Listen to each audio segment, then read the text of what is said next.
தோட்ட தொழிலாளர் பிரச்சினை உங்களுக்கு பேச அருகதை இல்லை, சபையில் குறுக்கிட்ட ஜீவனுக்கு சந்திரசேகர் பதிலடி என்பதாக அதற்கு தலைப்பிடப்பட்டிருப்பதை நாங்கள் காணலாம். வீரகேசரி பத்திரிகையின் முதற் பக்கத்திலும் அது குறித்த தகவல்கள் வெளிப்படுத்தப்பட்டிருப்பதை நாங்கள் காணலாம். அமைச்சர் ராமலிங்கம் சந்திரசேகர் வாக்குவாதம், தோட்ட தொழிலாளர்கள் குறித்து பேச ஜீவனுக்கு அருகதை இல்லை என்பதாக அதற்கு தலைப்பிடப்பட்டிருப்பதை நாங்கள் காணக்கூடியதாக இருக்கிறது. பல்வேறு முக்கியமான விடயங்களை வெளிப்படுத்தி நேற்றைய தினம் இவரும் சபையில் பேசிக் கொண்ட விடயங்களை நாங்கள் இப்பொழுது பார்க்க போகிறோம். பாராளுமன்றத்தில் நேற்று வியாழக்கிழமை இடம்பெற்ற புலமை சொத்து சட்டத்தின் கீழான ஒழுங்கு விதிகள் மீதான விவாதத்தில் கடற்றொழில் அமைச்சர் ராமலிங்கம் சந்திரசேகர் உரையாற்றியிருந்தார்.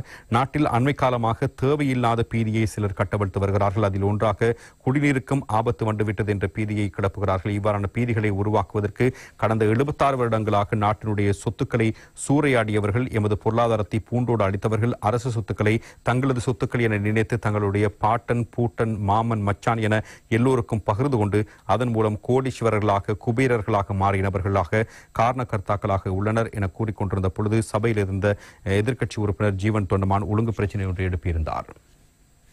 வித்யாரத்ன அவர்கள் இந்த பனை, அதாவது பெருந்தோட்ட துறையை பொறுப்பேற்றதன் பிறகு அவர் தேயிலையை கவனத்தில் எடுப்பது போன்று இந்த பனை அபிவிருத்தி சம்பந்தமான விடயத்தின் கூடுதலான கவனத்தில் எடுத்திருக்கிறார்.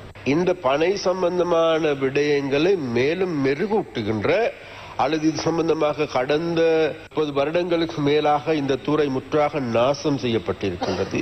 அப்ப இவ்வாறான ஒரு நிலைமையில் தான் இன்றைக்கு இந்த பனை அபிவிருத்திக்கு உண்மையிலேயே புதிய ஒரு புத்தெழுச்சியை பெற்றுக் கொடுக்கின்ற வேலை திட்டத்தை இன்றைக்கு எங்களுடைய அரசாங்கம் ஆரம்பித்து வேர்ல்ட் மார்க்கெட்டில் எடுத்துக்கொண்டால் உலகத்தில் பெரியதொரு கோரிக்கை இருக்கின்றது, பெரிய ஒரு மார்க்கெட் இருக்கின்றது.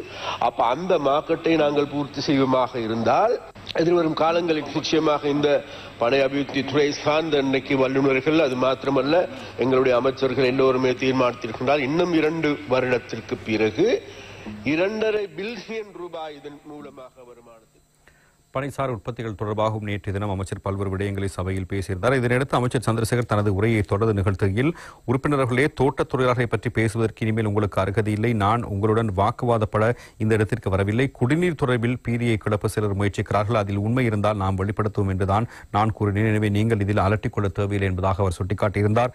தோட்டத் தொழிலாளர்களுடைய பிரச்சனைகளை பார்ப்பதற்கு நாங்கள் இருக்கிறோம். தோட்டத் தொழிலாளர்கள் உங்களை கை கழுவி விட்டிருக்கிறார்கள். தோட்ட தொழில்துறை அமைச்சர் சமந்த வித்யாரத்னவிடம் இருக்கிறது. அவர் அந்த வேலையை நல்ல முறையில் பார்க்கிறார். எனவே தோட்ட தொழிலாளர்கள் தொடர்பில் நீங்கள் வெறுமனே அலட்டிக் கொள்ள வேண்டாம் என்பதாகவும் அவர் தன்னுடைய கருத்து நிலைப்பாட்டினை நேற்றைய தினம் சபையில் முன்வைத்து பேசியதை நாங்கள் காணக்கூடியதாக இருந்தது.